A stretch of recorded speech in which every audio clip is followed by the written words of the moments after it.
It allows us to be close to you. And if that isn't a cue for a song, I don't know what is. When Michael Feinstein performs, it is nothing short of soul-lifting magic. When he appeared in the Blue Room at the White House, Michelle Obama, Burt Bacharach, and the president himself were seemingly transfixed.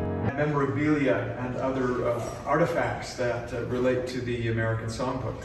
And though Feinstein is often playing Tony venues such as the White House, last week found him here in Carmel, Indiana, enjoying a champagne toast hours before a performance in the club that bears his name. Feinstein's at the Hotel Carmichael. As the creator of the Carmel-based Great American Songbook Foundation, Feinstein is often here, performing the 20th century classics he loves and protects.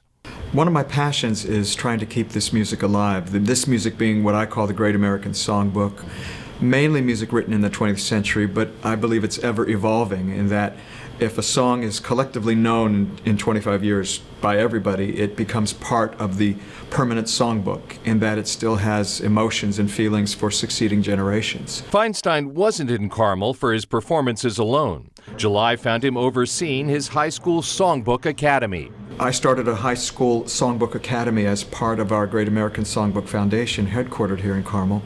And we have an annual high school songbook academy that happens every July.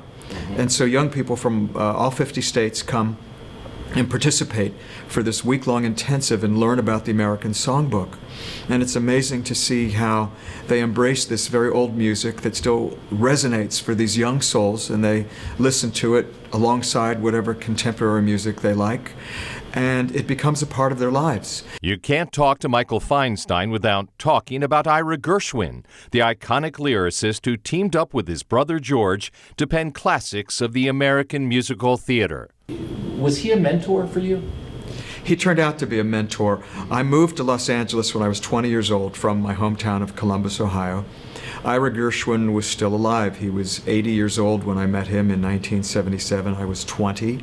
His brother George Gershwin, who wrote the music to these classic Gershwin songs, died at the age of 38 in 1937. But Ira, who wrote the words, lived to the age of 86. So I spent 6 years from age 20 to 26 working with Ira Gershwin, and I became his eyes and ears to the outside world, and he eventually named me as his literary executor in his will. And so I became deeply involved with the Gershwin world, and he taught me much of what I know about interpreting the music that I perform. I never went to college. I'm self-taught as a musician, so I learned on the fly, and to be able to spend time with one of the creators of the music that I love was truly life-changing. Feinstein's boyish charm and packed performance calendar belie the fact that he is nearly 66 years old. It was more than 6 decades ago when he unceremoniously dropped out of piano lessons. My parents took me for lessons, and the teacher would always play the exercise and then put the music on the piano. So I would just listen to her and I would copy it.